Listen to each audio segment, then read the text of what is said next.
ഫസ്റ്റാണ് ഞാൻ വന്ന കാര്യം വെച്ചാൽ ഒരു കാര്യം പറയാൻ വേണ്ടി തന്നെ വന്നതാണ്.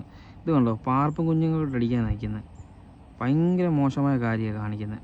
അതായത് അറിയത്തില്ലാത്തവർക്ക് വേണ്ടി പറയാം, നമ്മൾ പാർപ്പും കുഞ്ഞെന്ന് പറഞ്ഞാൽ വാഗവരാലിൻ്റെ കുഞ്ഞുങ്ങളുമായിട്ട് നടക്കുന്ന. അപ്പോൾ അതുങ്ങളപ്പം വേളി വന്ന് ഏറെടുത്ത് കുഞ്ഞുങ്ങളെ പ്രൊട്ടക്റ്റ് ചെയ്ത് രണ്ട് വാഗ എപ്പോഴും കൂടെ കാണും.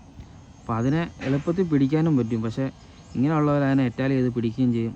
ആ പാർപ്പും കൂട്ടങ്ങൾ വെറുതെ പോകും. ഞാൻ ആളുടെ മുഖം കാണിക്കുന്നില്ല, കാരണം ഇതുപോലെ കാണിച്ചാൽ നാളെ ഞാനും പുള്ളിയായിട്ട് ഉടക്കേണ്ട കാര്യങ്ങളൊക്കെ വരും.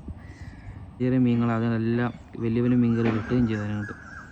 ഇപ്പോൾ ഏറ്റുമായിരിക്കും, പക്ഷെ നമ്മൾ പറഞ്ഞാലും കേൾക്കത്തില്ലാതെ ചിലരാകുമ്പോൾ എന്നാ അടിച്ചെന്ന് തോന്നുന്നു. അതിനായിട്ട് നോക്കട്ടെ, എത്ര പറഞ്ഞാലും കേൾക്കത്തില്ല. അതങ്ങനെ ചിലരുണ്ട്. അപ്പോൾ ദൈവഭാഗ്യം കൊണ്ട്, ആ മീനിൻ്റെ ഭാഗ്യം കൊണ്ട് അത് രക്ഷപ്പെട്ടു.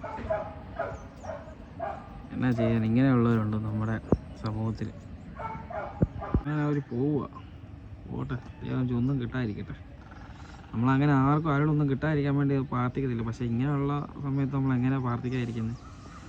ആ കുഞ്ഞുങ്ങളെല്ലാം വെറുതെ നശിച്ച് പോകത്തുള്ളൂ, അല്ലാതെ അത് രക്ഷപ്പെട്ട് പോകത്തുമില്ല. ആ മീനിൻ്റെ പ്രാർത്ഥനയും ഇനിയിപ്പം ഞാനൊക്കെ പ്രാർത്ഥിക്കുന്നത്, നമ്മളെപ്പോലെ ഇപ്പോൾ വീഡിയോ കാണുന്ന എല്ലാവരും പ്രാർത്ഥിക്കുന്നതുകൊണ്ട് ഇവർക്കൊന്നും കിട്ടാതെ പോയി.